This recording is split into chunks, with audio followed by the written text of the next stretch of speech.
만나고 부족한 종이 잠시 섰습니다. 하나님, 인간적인 냄새에 풍기지 않게 하시고 보내신 목적 이루시기를 소원합니다.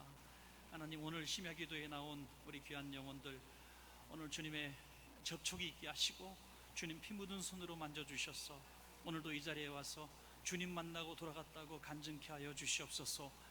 오늘도 어디서 무엇을 하는 것보다 예배하는 것이 즐거운 줄 알아서 이 자리에 왔습니다.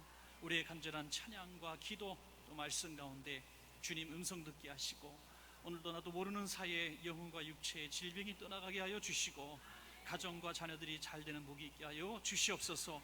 오늘도 참으로 무능하고 부족한 종 주님 섰사오니 다 감춰주시고 주님 말씀만 드러나 주시옵소서. 예수님 이름으로 기도드립니다. 아멘. 감사합니다, 여러분. 너무 감사해요. 우리 장 목사님 우리 모임 때마다 만나 뵀는데 너무 젠틀하시고 또 성품이 너무 선하신 것 같아요. 이렇게 만나서 그냥 목사님들은 보통 좀 싸나워요. 근데 우리 장 목사님은 이제 싸납지가 않으시더라고요. 너무 선하셔서 제가 좀 교제하면 저도 좀 선해질 것 같은 마음이 이렇게 들고 좀 친하게 지내고 싶었는데 이렇게 목사님께서 또 우리 장로님들과 함께 불러주셔서 이 자리에 쓴 것을 무한한 영광으로 생각을 합니다. 목사님 저 바쁘다 그랬는데 한 개도 안 바쁘고요. 하여튼 이렇게 올 수 있어서 너무 감사하고 너무 즐겁습니다. 또 오늘 장로님들께서 또 맛있는 밥도 이렇게 사주셨는데 제 평생에 기억날 만큼 맛있는 보리굴비를 먹고 너무너무 감사하고요. 또 우리 찬양팀 오늘 찬양하는데 이렇게 은혜로운 찬양팀을 또 보다가 또 처음 봤네요. 그 제스처라든지 태도 또 찬양 부르신 이런 태도 모습들이 정말 하나님과 이렇게 하나님께 영광 돌리는 그런 모습을 봤고 또 우리 같이 부르신 우리 성도님들의 모습이 너무 사모하는 모습 또 귀한 모습 가운데 우리 가자제일교회 미래를 볼 수 있어서 너무 감사한 것 같아요. 우리 가자제일교회 예배당 안이 오늘 분위기처럼 정말 찬양으로 가득 차서 어떤 정말 흑암의 권세 사망의 권세가 들어오지 못하고 우리 가자제일교회는 정말 하나님이 기뻐하시는 정말 성령께서 강력하게 임재하시는 그런 매 예배 되실 줄로 믿습니다. 여러분 너무 감사해요. 우리 옆에 있는 분에게 한번 이렇게 인사합시다. 되게 잘 따라 하셔야 돼요. 성도님은 성도님, 장로님은 장로님 이렇게 인사하시는데요. 성도님이 계셔서 너무 행복하다 그러는데 너무를 잘해야 돼요. 너무 행복합니다 그래야 돼요. 시작.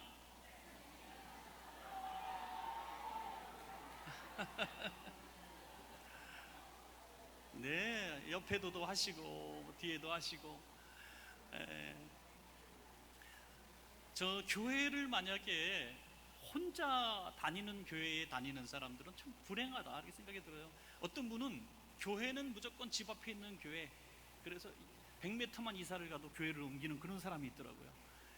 평생에 그렇게 산대. 그런데 맛집은 또 열심히 찾아다니는 거 보면 이해가 안 가요. 밥은 맛있는 거 찾아다니면서 교회는 너무 자주 옮기는 분들이 있어요. 우리가 자녀 유치원 하나 보내더라도 학군 따라서 이사를 가는데 우리 교회를 그렇게 막 쉽게 생각하는 분들이, 그 이유는 뭐냐면 교회를 혼자 다녀서 그래요. 나는 외로운 늑대야 하면서 예배 시작한 다음에 5분 후에 들어와서 축도전에 나가버려요. 아무 일도 나에게 맡기지 말지어다 명령하고요. 그러니까 항상 외로운 거예요. 가자제일교회가 너무 행복하고 좋은 교회가 된 것은 우리 옆에 있는 앉아 계신 분이 계시기 때문에 행복한 거거든요.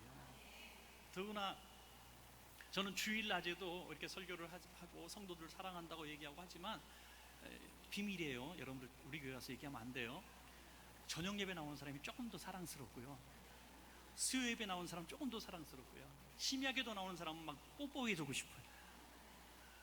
왜냐하면 그만큼 교회 예배 횟수가 많고 또 더 열심히 기도하고 이런 분들이 사실 교회의 가장 중요한 분들이거든요. 물질이 많다고 해서, 세상에 권세가 있다고 해서 교회의 중심이 되는 게 아니라 예배 열심히 나오는 분, 정말 성도를 사랑하시는 분들, 또 이런 분들이 그 교회의 핵심 인물인 줄로 그렇게 믿습니다. 그래서 주일 낮 예배가 아닌 심야기도의 설교자로 쓴 것을 더 행복하게 생각하는 거예요. 주일 낮에 만약에 제가 강사로 왔으면 저 사람이 어떤 사람인가 이렇게 쳐다보는데 고개는 숙이고 눈만 뜨고 본다고 얼마나 무서운지 몰라요. 저 사람이 뭐 하는 사람인가, 오늘도 무슨 얘기 하려고 하는가. 근데 심야기도 나오신 분들한테는 제가 너무너무 쉬워요. 다 은혜 받을 준비를 하고 오셨기 때문에 어떻게 해도 그냥 여기서 누가 서도 은혜 받게 돼 있어요.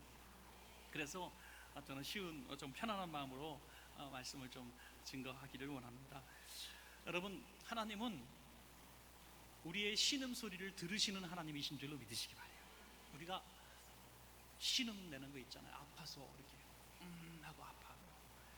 우리 자녀들, 저도 뭐 자녀 욕심이 별로 없어서 그냥 자식은 조금만 낳았는데 3명밖에 없거든요. 근데 애들이 이제 신음소리를 내거나 아파서 끙끙거리면 뭐 다 들리더라고요. 조그맣게 신음소리를 내도 엄마는 어떻게 듣는지 막 금방 뛰어가서 어디 아프냐 하고 이렇게 얘기합니다.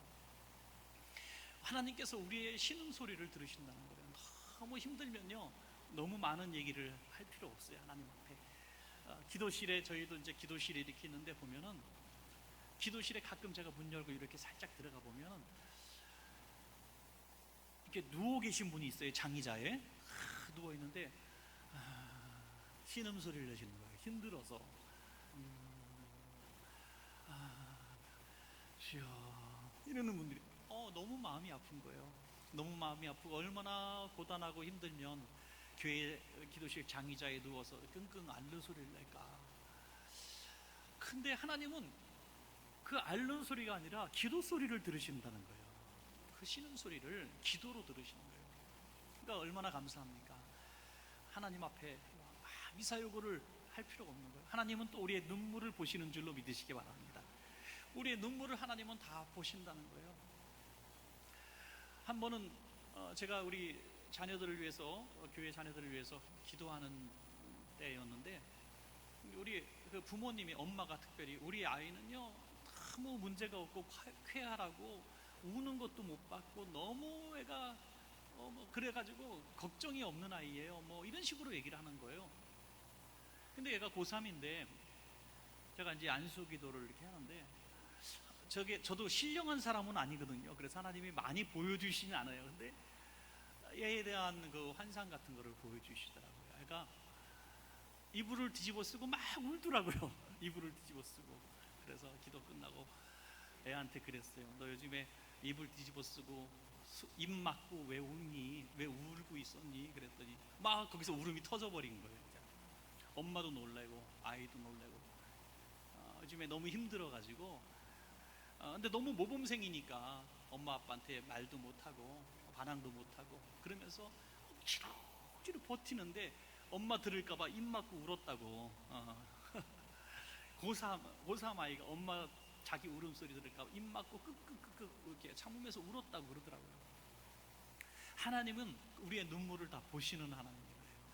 그래서 하나님 앞에 두 가지는 우리가 감출 필요가 없습니다. 아프면 신음소리를 내시고, 눈물이 나면 그냥 눈물 흘리시기 바랍니다. 이것이 우리 신앙인들이 하나님 앞에 서야 될 우리의 모습인 것 같아요.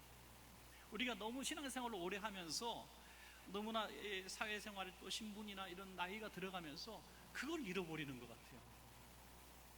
하나님 앞에서의 우리가 어린아이라는 사실을 잃어버리는 것 같아요.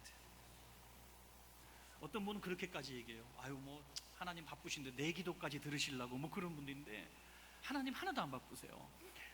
우리의 간절한 기도에 가장 먼저 응답하시는 좋으신 하나님 아버지시기 때문에 우리의 눈물과 우리의 신음소리를 하나님 앞에 마음껏 드러내시는 여러분 되시기를 주의 이름으로 축복합니다. 여러분, 오늘 본문에 보면 이 요셉이라고 하는 인물이 얼마나 눈물 많은 세월을 보냈는지 우리가 볼 수 있는 그런 부분입니다.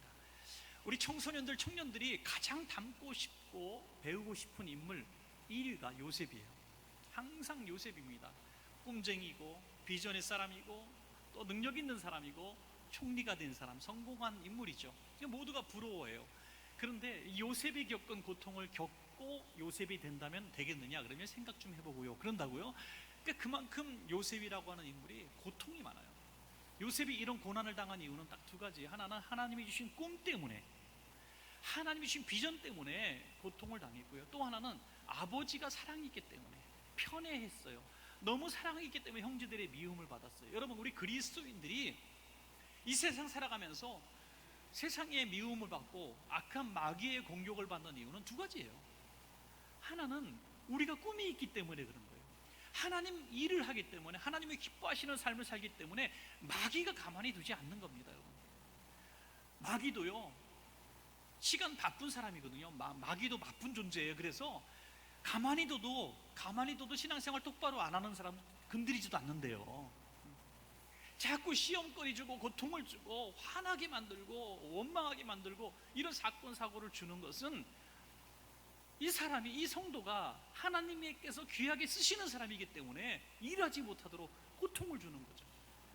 그래서 이 고난이 올 때, 고통이 왔을 때 우리는 이 고통을 두려워하지 말고 하나님과 힘을 합쳐서 이 문제를 다 이겨나가야 될 줄로 믿습니다. 요셉은 얼마나 많은 고통을 겪었는지 그 고통이 하나하나 다 우리가 지금 겪고 있는 고통들이에요. 첫 번째 요셉이 당한 고통은 뭡니까? 구덩이에 던져지는 고통. 형님들이 이 요셉을 죽이려고 아주 깊은 구덩이에다가 던져버리게 되죠. 근데 처음부터 던지려고 했던 것이 아니라 성경을 자세히 읽어보시면 요셉이 올 때에 형들이 말하기를, 자, 꿈꾸는 자가 오는도다, 우리가 오늘 그를 죽이자 그랬어요. 오는 즉시 그냥 쳐서 죽이려고 했어요. 그런데 형님 루벤이 얘기합니다. 야, 형제를 우리가 어떻게 죽이냐, 우리가 무슨 살인자죠. 그러니까 구덩이에 일단 집어넣고 생각 좀 하자. 그리고 루벤은 나중에 끄집어내 주려고 했는데 유다가 그 틈을 못 참고 형님이 잠깐 어느 사이에 미디안 상인들에게 팔아버리는 것이죠. 여러분, 이 구덩이 속에 던져진 요셉의 그 어린 모습을 한번 우리는 상상해 보고, 10대 소년 얼마나 두려웠겠어요. 죽음의 공포가 확 왔을 때 얼마나 많이 울었겠습니까? 그 안에 형님들 저한테 왜 이러세요? 저 좀 꺼내주세요, 살려주세요 하고 통곡하고 울었을 겁니다.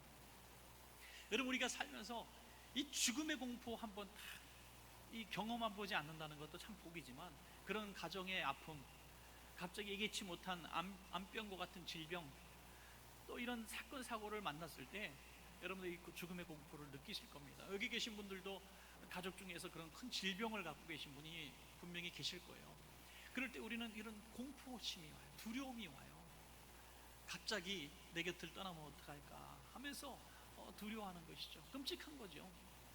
요셉은 이 고통을 겪었단 말입니다. 그런데 이 고통 속에서 하나님은 요셉을 고통 속에서 내버려 두지 않으시고 역사하신 그 손길이 있다는 것을 우리는 잊어서는 안 되는 거예요. 가만히 하나님이 요셉과 함께하지 않으셨으면 어떤 일이 벌어졌냐면 요셉은 형님들의 손에 맞아 죽었을 거예요. 그런데 루벤의 마음에 감동시키셔서 구덩이에 던지게 하시고, 유다의 마음에 감동을 주셔서 미디안 상인들에게 팔게 하셨다는 거예요. 죽이려고 했던 사람들의 마음을 변화시키셔서 요셉을 애굽으로 유학 보내셨다는 겁니다. 적들 가운데도 하나님이 쓰시는 사람이 있어요.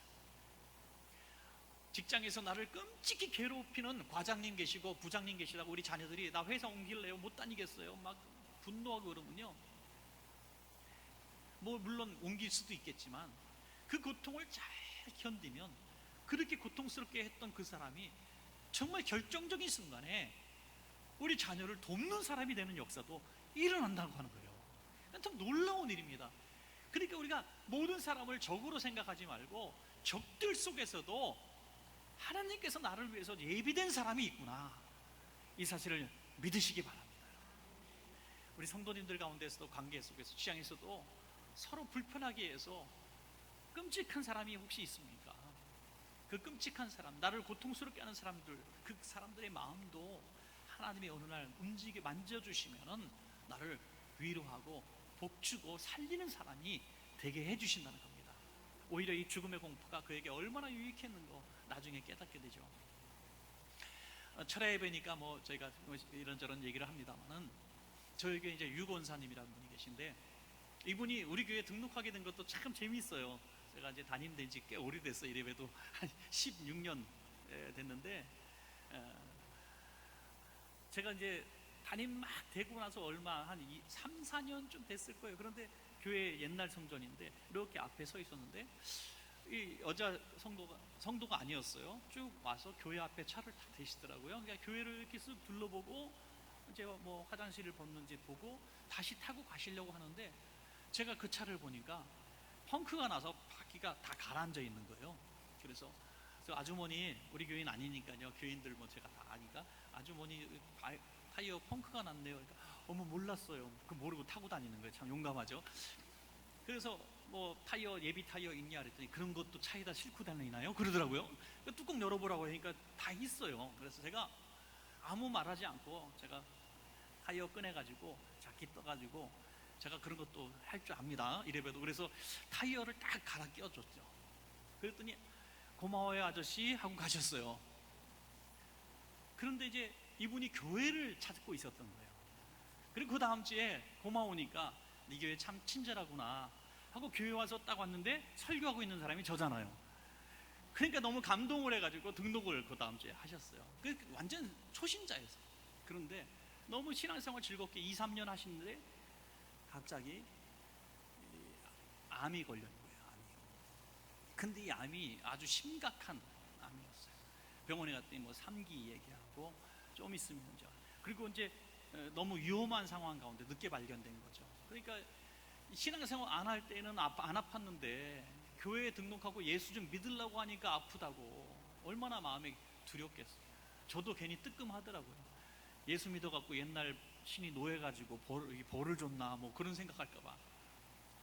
근데 이 성도님은 그래도 믿음 있게 더 열심히 기도했어요. 내가 하나님 앞에 왔으니까 기도하겠다고 6개월 동안 작정하고 교회에서 같이 열심히 기도하고 6개월 후에 다시 전체 재검을 받았는데 더 악화된 거예요.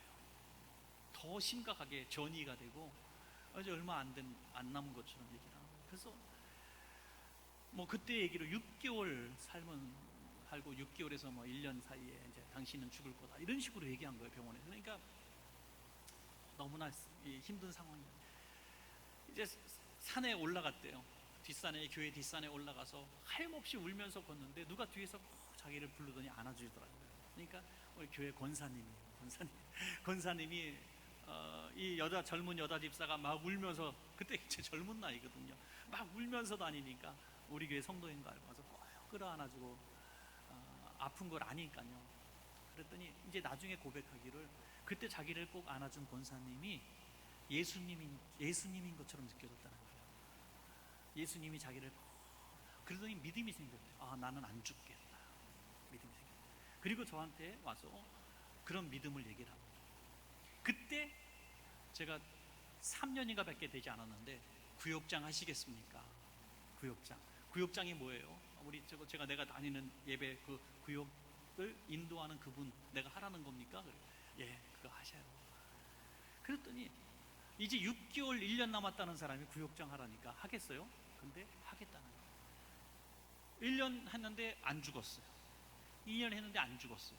그 다음에 교구장을 하겠느냐 그랬어요. 교구장은 10구역 10구역을 책임지는 분 하겠냐 그래요. 하겠대요. 어차피 얼마 못 살 거 죽을 때까지 하겠대요. 그러더니 1년에도 안 죽고 2년에도 안 죽고 지금 7년 8년째 교구장 하고 계세요. 예. 이제는 뭐 10년 거의 다 됐으니까 완치 수준이죠. 그분에게 이 질병이 죽음의 공포가 화였습니까? 복이 됐습니까? 복이 된 거죠. 여러분, 분명히 우리가 인식해야 될 것은 암병이 왔고 죽음의 공포가 왔다는 것은 이것은 복은 아니에요. 이것은 분명히 슬픔이고 인생의 고난이고 안 왔으면 좋은 겁니다. 그러나 그 고난을 하나님 앞에 더 가까이 나가는 방법으로 썼기 때문에 그 고난이 내게 유익하게 된 거예요. 모든 사람이 고난 가운데 예수님 만나는 거 아니고요. 모든 사람이 고난 가운데 주님 앞에 오는 게 아니더라고요. 거기서 하나님의 자녀와 하나님의 자녀 아닌 사람이 드러나는 거예요. 하나님의 자녀는 고난 가운데 더 빛나는 성장을 하고, 하나님의 자녀 아닌 사람은 고난이 오면 교회를 욕하고 떠나더라고요. 내가 왜 이래야 돼? 라고. 여러분, 우리에게 고난이 왔을 때 하나님 도대체 나한테 왜 이러십니까? 라고 말하는 마음이 이만큼이라도 들면은 오늘 이 말씀을 꼭 기억하시기 바랍니다. 하나님 왜 이러세요? 하면 안 된다는 거죠. 하나님 앞에 고난이 왔을 때 하나님 내가 왜라고 하나님 앞에 의문을 제기하면 우린 이 문제를 풀 수가 없어요. 고난이 왔을 때 하나님 나는 어떻게 해야 됩니까? 라는 질문하시기 바랍니다. 왜가 아닌 어떻게. 왜? 하나님은 목적이 있어서 고난을 주셨다는 거죠. 그래서 내가 어떻게 변화되기를 원하셨기 때문에 고난을 주신 거예요. 그래서 그 말씀대로 내가 순종하고 내 삶을 변화시키고 내 삶을 갱신한다면은 그 고난이 내게 유익이 되고 축복이 되는 줄로 믿습니다. 여러분, 오늘 이 구동의 고난은 요셉을 애굽으로 보내는 표를 사주게 되는 축복의 길이 된 줄로 믿으시기 바랍니다. 자, 요셉이 두 번째 당한 고난이 뭐예요? 이 노예라고 하는 정말 부잣집 아들로 자라다가 노예로 살아가는 슬픔을 경험하잖아요. 멸시와 모멸을 당합니다. 이 어린 종이 무슨 집이 있었겠고 방이 있었겠고 대우가 있었겠어요. 인격적으로 얼마나 모욕을 당했겠어요. 해보지 못한 노동을 얼마나 했겠어요. 그런 가운데서도 이 요셉은 그냥 성실하게 이 보디발의 집에서 그 가문을 섬겼다는 거예요. 요셉도 참 대단하고 속도 좋은 사람이죠. 살려고 했겠지만 하나님께서 그와 함께 하셨기 때문에 그의 마음속에 평화가 임한 줄로 믿으시기 바랍니다. 평화가 있었던 거예요. 혼노래 불러가면서 이 일을 하니까 보디발이 가정총무까지 삼게. 야, 일 잘하는구나 이놈. 보디발도 보게 된 것은 뭐냐면 요셉이 하는 건 다 잘 되는 거야. 요셉과 하나님이 함께 하셔서 요셉을 형통하게 하시고 요셉이 일하는 보디발의 집까지 형통의 복을 내리시는 거예요. 얼마나 감사한 일입니까? 그러니까 요셉은 이 고달픈 삶의 길에서도 신세 타령하고 나는 왜 이렇게 가난하게 살아야 됩니까? 하면서 울부짖고 낙심하고 하나님 나는 언제 해 뜰 날 보겠습니까? 라고 그날 허황되게 바라본 것이 아니라 그 가난과 고난 속에서도 성실하게 믿음으로 주님과 함께 교제했기 때문에 그 눈물이 변해서 총무가 되는 복을 주신 줄로 믿으시기 바랍니다. 진짜 믿음은 언제 나오냐면 아무 문제 없을 때 믿음이 드러나는 게 아니라, 우리 교회 성도님들도 보면은 그냥 평범하고 옷도 깨끗하게 입고 집안 너무 편안하고 애들도 잘 크고 남편이나 또 집안 식구들이 돈 탁탁 벌어다 줄 때 이럴 때는요 다 믿음이 있는 것처럼 보여요. 그냥 다 신앙이 어지간한 것 같아요. 그런데 고난, 이 경제적인 고난 같은 게 한번 확 오면요 믿음이 딱 드러나는데 바로 헌금이 반응을 하더라고요. 11조부터 딱 끊어지고 또 하나님 앞에 어떤 베풀었던 것들을 전혀 하지 않더라고요. 믿음으로 하는 거예요. 헌금은 믿음인 줄로 믿으시기 바랍니다. 믿음이에요. 이거는 있어서 하는 게 아니라 믿음으로 하는 거거든요. 정말 믿음은요 정말 어려울 때 드러나요. 정말 힘들 때 그때 진짜 자기의 믿음이 나와요. 옥합을 깨트리는 믿음은 거기서 나옵니다. 요셉이 그 고통 속에서 그 가난의 멸시를 받는 상황 가운데서 그렇게 이겨낼 수 있었던 것은 바로 그가 하나님만 바라보고 살았기 때문에 이것이 가능한 줄로 저는 믿습니다. 그 안에 하나님이 성령으로 내주하고 계셨기 때문에 그런 사랑과 모욕을 당해도 이길 수가 있었던 거죠. 제 친한 목사님 중에 한 분이 너무 사람이 인자하고 너그러워요. 너무 좋아요. 이분이 이제 어떤 상황을 만나도 큰 소리를 내는 법이 없어요. 너무 점잖고 어질고 그래요. 너그러워요. 그래서 그런 너그러움이 어디서 왔나 참 몰랐는데 자기 군 생활 때 얘기를 한번 하더라고요. 군 생활할 때 자기 바로 위에 고참이 있었는데, 이제 여자분들 군대 얘기 잘 아시죠? 하도 남자들이 많이 해가지고 다 아실 거예요. 그러니까 여자들은 육해공군을 다 경험하잖아요, 그죠? 하여튼 군대 얘기를 했는데 나이가 들어서 군대 갔어요. 이분은 이제 나이가 들어서 대학원도 마치고 군대를 갔는데 아주 나이도 더 어린 후배가 고참인데 술만 먹었다 하면은요 이렇게 세워놓고 모욕을 주는데 뺨 때리고 그런 게 아니라 얼굴에다가 가래침을 탁 뱉는 거예요. 그럼 가래침이 탁 붙어갖고 쭉 흘러내린대요. 눈 속에 들어가고. 그거 닦으면 닦는다고 또 막 두들겨 팬대요. 그래서 군대 내내 이렇게 서가지고 술만 먹으면 부동자를 서서 가래치면 꼭 자기 하나한테 질투심이었던 거예요. 질투심. 자기는 좀 이렇게 어려운 환경에서 사는데 너는 잘 사는 집이고 대학도 나오고 대학원도 나오고 너는 그러니까 좀 나한테 무시를 당해라. 네가 뭐 공부를 하면 얼마나 했어? 막 그러면서 가르침을 받는 거예요. 그때는요 정말 죽이고 나도 죽을까 뭐 이런 그런 끓는 마음이 있었는데 군대니까 참았잖아요. 나중에 목사가 되고 나서 고난주간 때마다 읽는 성경 말씀 있잖아요. 예수님이 군병들에게 모욕을 당하시고 뺨을 맞고 침뱉음을 당하셨다 하면 자기도 모르게 눈물이 주르르. 그때 그 분노, 그때 그 서러움이 막 기억이 나가지고 눈물이 자기도 모르게 뚜루룩 떨어진다는 거예요. 자기는 어쩔 수 없는 군대의 어떤 구조 속에서 그런 고난을 당했지만 예수님은 얼마든지 천군을 명령하셔서 멸하실 수도 있었지.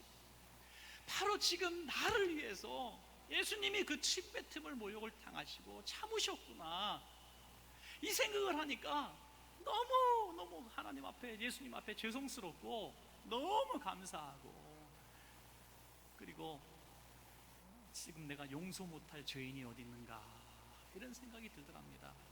그러니까 모든 사람을 대할 때 너그럽게 대할 수밖에 없는 자신의 성품이 그때 만들어졌다는 거예요.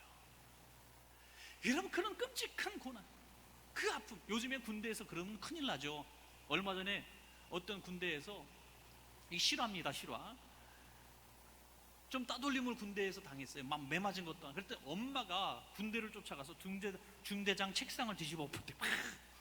그랬더니 열애시키고 가만히 둬서 편안하게 제대시켰대. 이렇게. 요즘 군대는 그런 정도예요. 뭐 어디다가 침을 뱉어 감옥 가죠. 그런데 그 당시에는 그러니까 요즘 군대에 그렇게 나온 청년들이 참을성이 없는 거죠. 너그러움도 없는 거고요. 모욕을 당하면 분노하게 되는 거죠. 사랑하는 여러분, 오늘 우리 성도님들 가운데서 또 가정 가운데서 너무 분노와 미움 증오가 있어요. 저는 우리 성도님들이 어느 교회를 가도 저희 교회도 마찬가지고 신앙의 축복의 가장 큰 걸림돌이 예수 안 믿는 사람도 아니고 악한 동네 사람도 아니고 가장 사랑해야 될 교인 가운데에 있다는 것을 보게 되는 겁니다. 너무 안타까워요. 여러분 지금 신앙생활하면서 화가 나고 그니 얘기만 하면 벌써 눈이 빨개지고 열받는 사람이 있잖아요. 그분이 누구예요? 불교신자예요? 아니에요. 아무개 집사님 권사님이잖아요. 아닌 것처럼 저를 쳐다보세요. 예, 신앙 양심에 다 여러분 보이는데 우리 다 그래요. 왜? 우리의 생활에 가장 중요한 부분이 교회이기 때문에 이 안에 애증이 막 있단 말이에요. 그래서 이 축복의 문을 막고 있는 게 불신자가 아니라 대적이 아니라 내 마음속에 있는 미움과 증오란 말이에요. 이 분노심. 여러분 한번 따라해 주세요. 응답의 문을 열지 말고 내 마음의 문을 열어라. 할렐루야. 제가 가끔 명언을 얘기하는데 이건 누가 들은 얘기가 아니라 저도 깜짝 놀라요. 이렇게 멋있는 말을 제가 만들어낼 수 있다는 게. 우리는 기도하면서 항상 응답의 문을 열라 그래요. 하나님께서 안 열어줘서 내가 복을 못 받는다는 생각을 하는 거예요. 그래서 100일 기도도 하고 1000번제도 하고 작정하고 금식도 하고 부르짖는 이유는 하나님 마음 움직이려고, 하나님 앞에 좀 내가 때를 써가지고 하나님이 어떻게 응답하게 하시려고 하는데, 저는 깨달았어요. 어느 날 하나님은 나를 보지 말고 니를 좀 봐라 그러시더라고요. 니를 좀 봐라. 안에다가 빗장의 문을 꽉 닫아놓고 들어오세요 들어오세요 하니까 하나님 못 들어오시죠. 이 빗장이 뭐냐? 바로 하나님이 들어오실 수 없게 만든 미움, 분노, 증오, 이런 것들인가요? 서로 용서하지 않으면, 서로 화해하지 않으면, 내가 풀어서 그를 자유롭게 하지 않으면 절대로 축복은 들어오지 않습니다. 만약에 하나님이 형제를 미워하고 교회를 핍박하고 목사님과의 관계가 막 악화되어 있는 그런 상황 안에서 하나님이 복을 주신다면 그건 하나님이 아니죠. 하나님은 그것은 저주기 때문에 그때 복을 주시지 않으세요. 하나님은 우리 관계가 먼저 하나님과의 관계보다 먼저 형통하게 열릴 때에, 이 샬롬이 찾아왔을 때 복을 주시는 줄로 믿으시기 바랍니다. 오늘 요셉은 그것을 경험한 거예요. 먼저 마음의 평화를 가지고 천하를 주장하는 보디발 앞에 충성하고 헌신할 때 하나님이 축복의 문을 열어주신 줄로 믿으시기 바랍니다. 자, 세 번째, 요셉이 흘린 눈물은 더 억울한 거죠. 언제입니까? 억울하게 누명을 쓰고 감옥에 갔을 때요. 여러분, 억울하게 누명을 쓰고, 교회 안에서 신앙생활하고 좀 책임 있는 분들, 특별히 장로님들 정도 되시고 권사님 정도 되시고 또 목사님 정도 되면요, 입이 있어도 말하지 못할 때가 참 많아요. 예. 저는요, 가끔씩 교인들한테 엄포를 놓습니다. 저 자꾸 괴롭히지 마세요. 제가 입을 뻥끗하면 여러분 괴로워집니다. 그래. 제가 여러분들의 비밀을 알고 있지 않습니까? 지난 여름에 무슨 일을 했는지, 그죠? 다 알고 있단 말이에요. 그런데 모르는 척 한단 말이에요. 여러분, 그러나 참아야죠. 말하지 말아야죠. 똑같이 반응하지 말아야죠.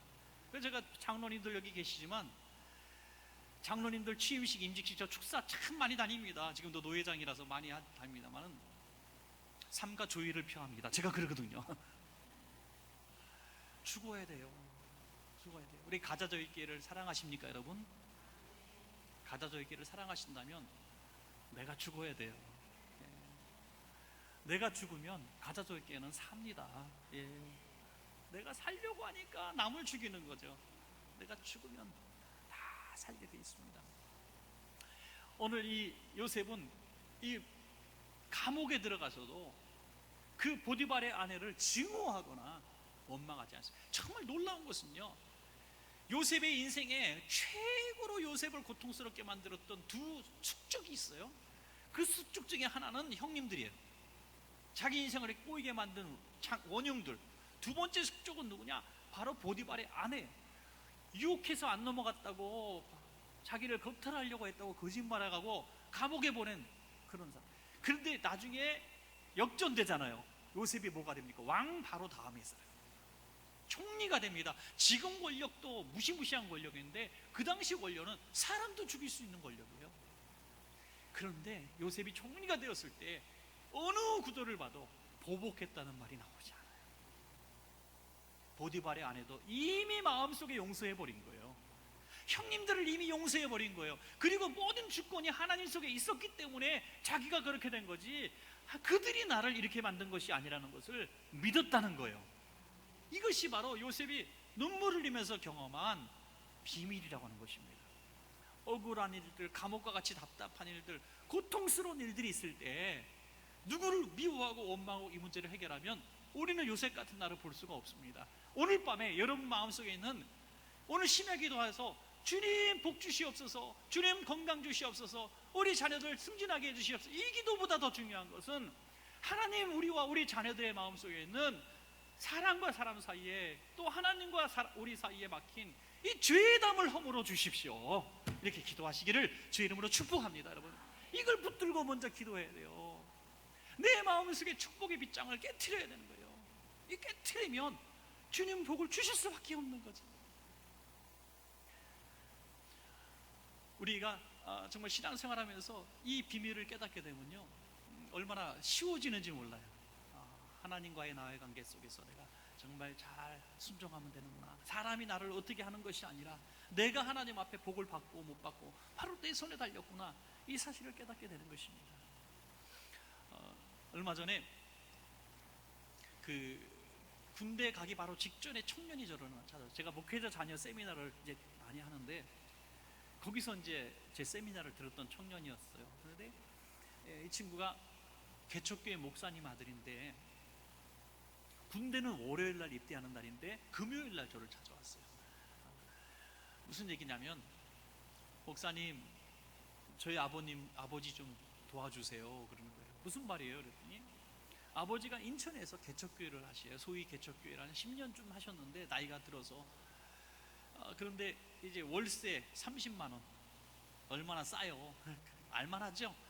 한 달 월세가 30만 원짜리 조그만 예배당, 교인 7명인데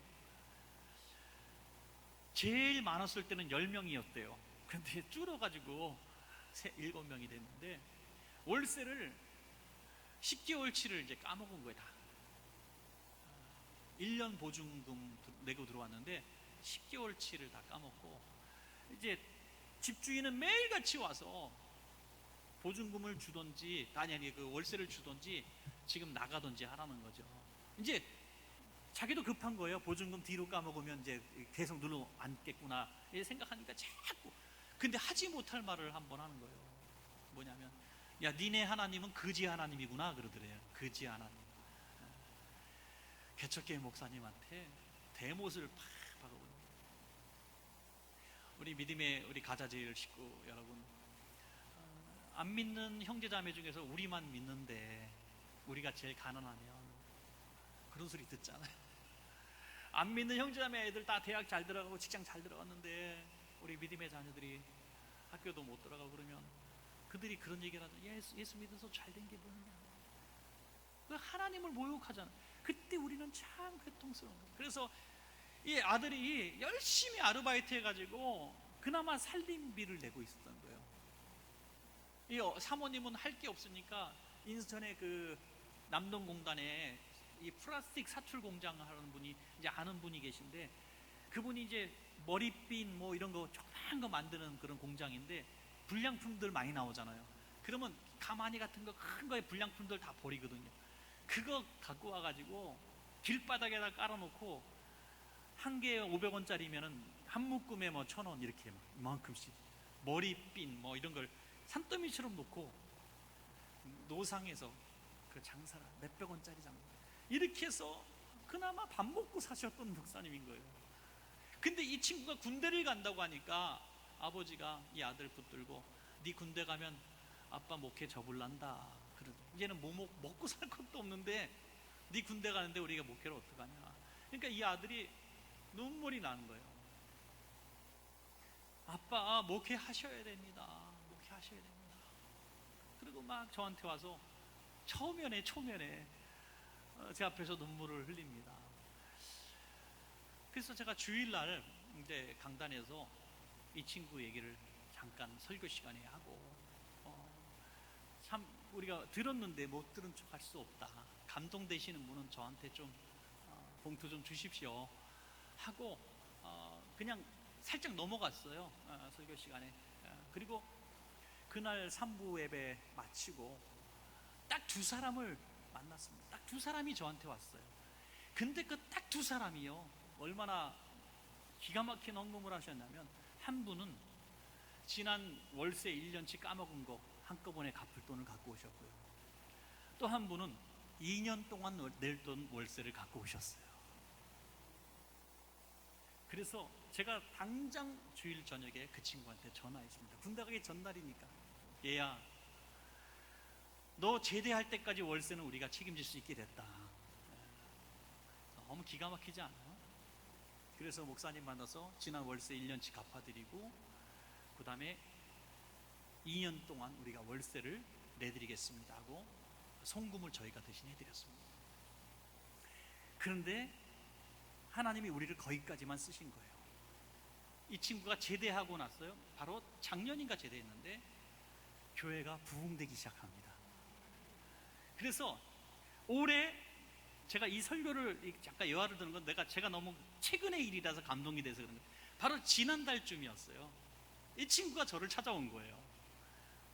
그러더니 학교를 복학해서 지금 다니고 있는데 봉투를, 장학금을 받았다고 봉투를 갖고 왔어요. 원청께 빚이 많다고 들었는데 빚 좀 갚으세요 하면서 50만 원이나 갖고 왔어요.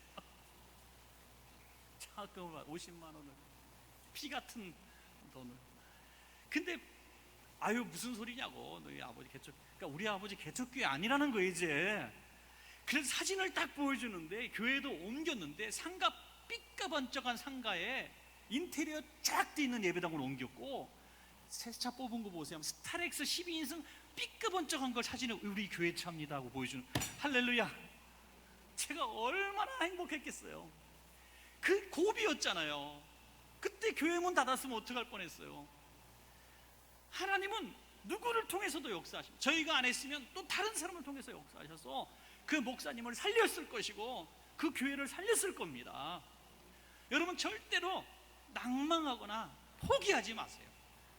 하나님은 신음소리를 들으시고 그 눈물을 보시기 때문에 누구를 통해서도 역사하시는 하나님께만 잘 보이면 되는 거예요. 하나님께만. 이 고통 가운데서 그 목사님과 그 아들 사무엘은 정말 이런 기쁨을 누리게 된 것이고, 교회에 얼마나 앞으로의 인생길에서 얼마나 하나님의 사심을 간증하는 역사가 있지 않겠습니까? 저에 대해서 뭐 잘 모르실 거지만 저희도 뭐 개척교회 시절이 있었잖아요. 저희도 뭐 10년 이상 단칸방에서 연탄가스 맨날 맡아가면서 살았습니다. 저희 아버님이 늦게 목회하셨어요. 40대에. 그래서 그전에는 잘 살았습니다. 저희도 꽤 잘 살아서 집도 방 3칸짜리 단독주택에서 살았어요. 근데 제가 초등학교 다니는데 저희 아버님이 이 바람이 들어가지고 목사님이 된 거예요. 그죠? 성령 바람이 들어가지고 목사님이 되셔가지고 저한테 허락도 안 받고 신학교를 가셨네요. 제가 초등학교 다니는데. 그래가지고 그때부터 고난이 시작된 거죠. 딱 목사님이 몇 년 만에 목사님 되시더니 집부터 팔았어요. 집부터 팔고 이제 교회 땅 300평을 사갖고 오신 거예요. 땅을 300평을 집을 팔고, 그리고 우리는 완전 지하굴 같은데 집에 들어간 거예요. 일주일에 이틀 정도 학교를 못 갔습니다. 매주 저희 형제들 쭉 누워서 한 명이 딱 쓰러져 있으면 저는 멀쩡한데도 같이 쓰러진 척해서 학교 안 갔어요. 하여튼 그렇게 해서 일주일에 한 이틀 정도 학교 못 가고 매일 맛있는 게 김치국이고, 한 번은 너무 연탄이 말라가지고 젖어가지고, 그러니까 연탄 이렇게 사갖고 와서 하니까 축축해서, 그러니까 교인들 뭐 20-30명 정도 됐을 텐데 연탄 좀 미리 좀 사다 놓을 수 있도록 돈 좀 교회에서 재정 받으려고 그랬더니 목사가 등 따시고 배부르면 목회 못한다고 안 사다 주시더래요. 그리고 저희 바로 위에 형이 그래서 하나님 나라 갔습니다. 먼저 그 연탄가스 중독과 폐렴이 겹쳐서 개척 초기에 하나님 나라 갔죠. 그러니까 저는 그런 상황 가운데서 살아면서 굉장히 분노가 많았어요. 그리고 아버지한테, 아버지는 왜 새끼들 고생시키려고 목사가 되셨어요? 하고 반항을 하고 막 그랬단 말이죠. 그러니까 굉장히 가슴 아픈 일을 많이 한 사람 중에 한 사람이에요. 제가 목사가 돼서 이 자리에 서 있으려고는 진짜 자다 깨다가도 모를 일을 지금 제가 하고 있는 거예요. 지금 여러분 앞에서. 절대 목사는 난 안 되리라. 그랬던 사람 중에 한 사람이에요. 그런 고난 속에서 얼마나 제가 일이 많았겠어요. 강대 예배당을 한 10년 이상 예배당을 못 구해서 저희는 예배 드릴 때만 드리는 예배당이었어요. 그래서 유치원 한 칸을 빌려가지고 강대상을 제가 들고 교회를 가서 예배 드리고 강대상을 다시 들고 와서 집에다 놨어요. 이게 10년. 그래서 제가 방에 강대상 놓고 우린 여기서 밥 먹고 자고 살고, 나중에는 좀 민망해갖고 카텐을 쳤어요. 강대상을 감치려고. 그래서 저는 지성소가 어떤지 잘 알고 있습니다. 지성소. 카텐 뒤에 늘 그냥 성막에서 산 느낌이죠. 얼마나 그 기간이 길었던지. 제가 군대 제대하고도 교인이 그렇게 많지 않았어요. 그래서 제가 급성 맹장으로 쓰러졌는데 그 맹장 수술할 돈이 없어가지고 다시 집에 왔다가 저 731 부대 실험실 같은 거 이상한 곳 가서 한참 시골 가서 공짜 거의 맹장 수술을 받은 사람입니다. 지금 한 10년 지난 다음에 저희 아버님이 저 앞에서 눈물을 흘리시더라고요. 그때 미안했다. 네가 배 부여잡고 병원에선 당장 맹장 수술을 해야 되는데 그 맹장 수술비가 없어가지고 내가 너를 저기서 보건병원에 데려가느라고 달구지 같은 거 끌고 교회 시골 가서 1시간 거리 가서 너 수술받게 한 게 지금도 내가 미안하다 그러시더라고요. 그런 가난과 그런 고난을 저도 나름대로 좀 겪어왔습니다. 그것이 제게 목회에 얼마나 유익한지 몰라요. 가난함이 뭔지, 또 부모가 자녀에게 못해줄 때 그 슬픔이 뭔지 나름대로 경험한 것 같아요. 하나님께서는 다 하나님의 영광을 위해서 우리를 다듬어 가시고 우리를 온유한 사람으로, 너그러운 사람으로 만들어 가시는 것입니다. 마지막으로 우리가 생각하는 것이 바로 이 부분이에요. 왜 요셉은 그런 고난을 겪어야만 했을까? 왜 그렇게 바로 총리로 고시 패스해서 가지 않고 고통을 겪어야 했을까? 그가 총리가 되었을 때의 가족과 가문과 나라와 민족을 살리는 데 쓰시기 위함인 줄로 믿으시기 바랍니다. 큰 비전과 큰 일을 감당할 사람이기 때문에 많은 연단과 고난이 필요했던 거죠. 얼마나 너그러운 사람인지, 얼마나 온유한 사람인지 우린 그 후에 모습으로 드러나게 되죠. 마지막에 요셉이 왕궁에서 통곡하는 장면을 우리는 읽었습니다. 왕궁에서 통곡을 해요. 하고 울어버리는데 그 울음은 어린 시절부터 형님들에게 팔려서 구덩이에 빠졌을 때, 억울하게 감옥에 들어갔을 때, 너무나 힘들고 고통스러운 시간들을 보냈을 때, 경제적으로 고통받는 노예 생활을 보낼 때에 그 모든 아픔과 서러움들이 한꺼번에 치료받는 역사인 줄로 믿으시기 바랍니다. 그 눈물이 요셉을 살렸고 민족을 살렸고, 그리고 요셉이 있는 그 모든 주변 국들을 살리는 역사가 일어나게 된 것입니다. 오늘 하나님 앞에서 우리가 그 눈물을 흘려야 하는 것이죠. 서러움의 눈물이 아니라 아픔의 눈물, 나를 치료하시고 나를 고치시고 나를 회복시키시는 그 눈물을 우리가 흘려야 될 줄로 믿습니다. 오늘 주님은 지금도 우리를 위해서 울고 계시는 그 주님이신 줄로 믿습니다.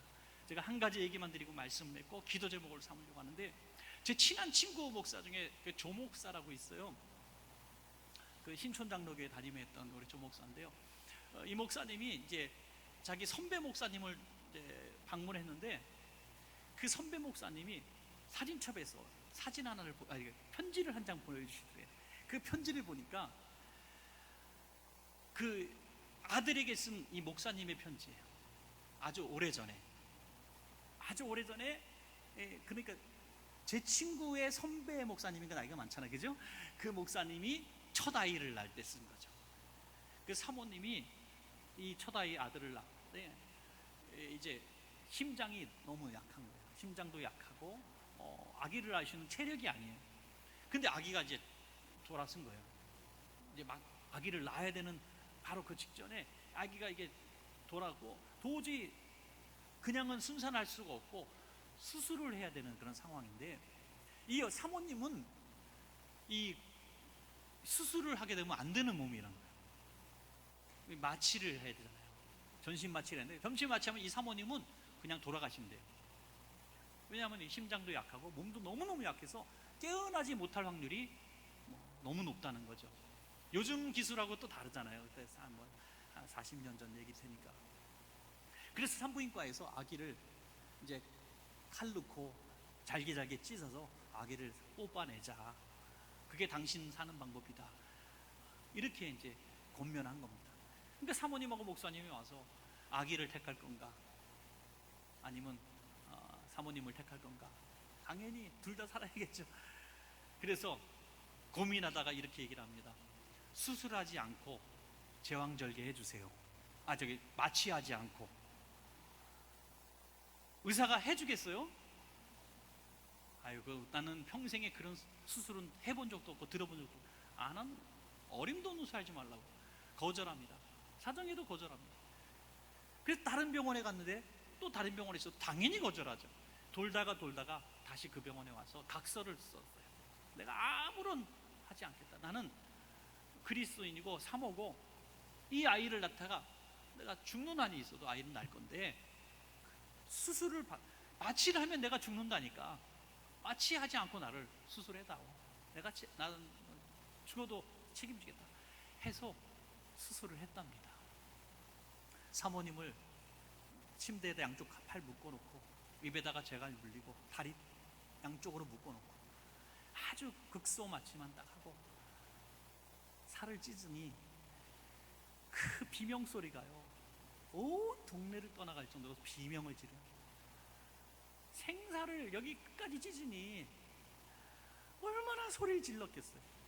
그때 목사님이 수술실 밖에서 이 소리 듣다가 어떻게 견딜 수가 없으니 그 도끼다시에 이런 마당에 자기가 태굴태굴 굴렀대요. 태굴태굴 굴르다가 막 바닥에서 통곡하고 곤물고 울다가 그냥 견딜 수가 없어 종이 한 장을 꺼냈답니다. 그리고 아들에게, 나는 지금 네 엄마가 마취하지 않고 너를 낳고 있다, 생사를 찢고 있다. 나는 너무너무 원망스럽고 고통스럽다. 너는 절대로 잊어서는 안 된다. 네 엄마가 얼마나 너의 생명을 위해서 얼마나 고생을 했는지, 얼마나 비명을 지르며 참았는지 너는 평생 잊어서는 안 된다 하고 아들에게 그 현장감 있는 편지를 그때 쓴 거예요.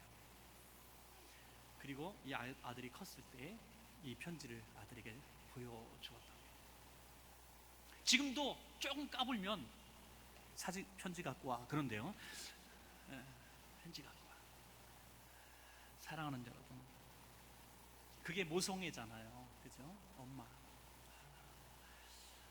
오늘 하나님께서 그 아들 예수 그리스도를 자신보다도 더 아끼는 예수님을 생사를 십자가에서 찢으셨다는 사실을 믿으십니까, 여러분?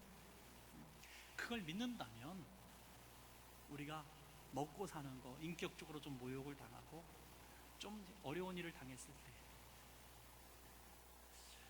김집사야 김권사야 네가 사람이니? 하면서 머리끄댕이 잡고 싸우고 내 결벽을 주장한다고 전화 30통씩 돌리고, 그렇게 할 수가 없는 겁니다. 오늘 내 마음속에 있는 빗장을 푸는 방법은 예수님이 날 위해서 당하신 고난을 기억하고 내가 용서해 주는 거예요. 그러면 요셉 같은 성공자가 될 수 있습니다. 눈물은 주님 앞에서 흘리시고 신음소리도 주님께만 올려드려서 오늘 이 밤에 주님과의 친밀한 교제하시고, 저는 오늘 설교하면서도 한 가지 확신이 내 마음속에 확신이 듭니다. 오늘 가자제일교회에 제가 오게 된 이유도 제가 깨닫게 됩니다. 여러분 안에 있는 돌 같은 그 뭔가 있잖아요. 그 아픔들, 그 분노, 그 미움, 그 두려움, 그 섭섭함, 그런 것들을 해결하는 방법은 외부의 문제가 아니라 나의 마음의 빗장이라는 사실을 오늘 말씀하고 싶습니다. 오늘 그것들을 주님 앞에서 눈물로 녹이시고 신음소리로 녹이시고, 주님 날 살려주세요, 주님 내 마음의 빗장을 열어주세요라고 기도한다면 주님께서 그 눈물을 지켜주시고 그 신음소리가 찬송이 되게 하실 것이고, 내일 아침에 이번 주일날 보여지는 얼굴은 바로 오늘 예배 전의 얼굴이 아닌 천사의 얼굴, 성령의 사람의 얼굴이 되어서 가자저일교회를 해처럼 밝은 교회로 만들어가는데 으뜸가는 여러분 1등 공신이 될 줄로 믿습니다. 우리 옆에 있는 분에게 믿음으로 한번 이렇게 인사합시다. 성도님의 얼굴을 뵈니 천사의 얼굴을 뵌 듯 합니다.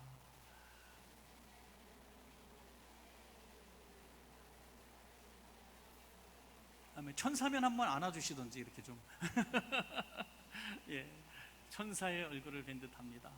여러분 모두가 오늘 예배 이후에 지금도 잘 놔두고 계시고 너무 좋은 목사님, 너무 좋은 장로님, 권사님들, 우리 가자들교회를 생명처럼 지키고 계신 여러분들이 계신데 이후에 더 좋은 소문들 많이 나는 좋은 교회가 될 줄로 믿고, 목사님의 눈물도 장로님들의 눈물도 닦아주시는 우리 성도님들 다 되시기를 축원합니다. 우리 오늘 이 찬양 오늘 좋은데 오늘 반주할 수 있죠? 이 찬양 그러니까 아무것도 두려워 말라